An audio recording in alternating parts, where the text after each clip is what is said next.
અંજારના રત્નાલ સબ સેન્ટર ખાતે રાજ્યમંત્રી ત્રિકમભાઈ છાંગાના હસ્તે પોલિયો રવિવાર અભિયાનનો પ્રારંભ. અંજારના રત્નાલ સબ સેન્ટર ખાતે પોલિયો રવિવાર નિમિત્તે આયોજિત વિશેષ રસીકરણ અભિયાનનો પ્રારંભ ગુજરાત સરકારના ઉચ્ચ શિક્ષણ રાજ્યમંત્રી તથા અંજારના ધારાસભ્ય ત્રિકમભાઈ બી છાંગાના હસ્તે પોલિયો બૂથનું ઉદ્ઘાટન કરીને કરવામાં આવ્યો હતો. મંત્રીએ 5 વર્ષથી ઓછી ઉંમરના બાળકોને પોતાના હસ્તે પોલિયોની રસી પીવડાવી રાષ્ટ્રીય પોલિયો અભિયાનને વેગ આપ્યો હતો. કાર્યક્રમ દરમિયાન જિલ્લા આરોગ્ય વિભાગ, તાલુકા આરોગ્ય તંત્ર, પ્રાથમિક આરોગ્ય કેન્દ્રોની ટીમો, સ્થાનિક સરપંચ સહિત મોટી સંખ્યામાં ગ્રામજનો ઉપસ્થિત રહ્યા હતા અને કાર્યક્રમને સફળ બનાવ્યો હતો.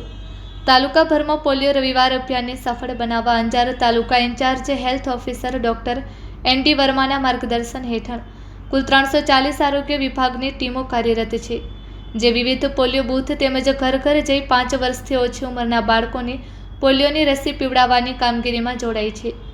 Byte Anjar taluka incharge health officer doctor N D. Verma.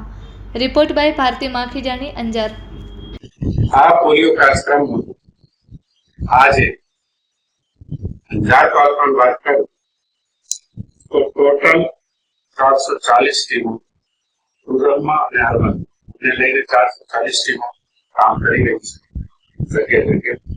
અને સ્થાનિક આગેવાનો, નેતાઓ, સભ્યો દ્વારા ઉદ્ઘાટન કરવામાં આવ્યું છે.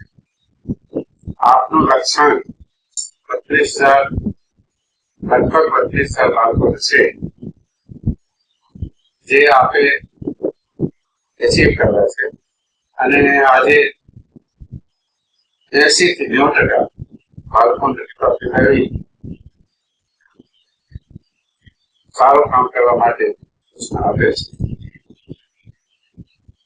કાલથી ઘરે ઘર જાય જે બાળક પહોંચી રહી જશે, ના પહોંચી શકે, કોઈ કારણવશ ના આવી શકે, એટલા માટે કાલથી હાઉસ ટુ હાઉસ વિઝિટ કરવામાં આવશે. અને જે અનારક્ષિત બાળક રહી ગયા છે તેની ટીકા પુરાવવામાં આવશે. ગુજરાત સરકારને ટોટલ લગભગ 57,000 જેટલા ઘરો કાર્ય છે, જે હવે આગામી 2 દિવસમાં આવી દેવામાં આવશે.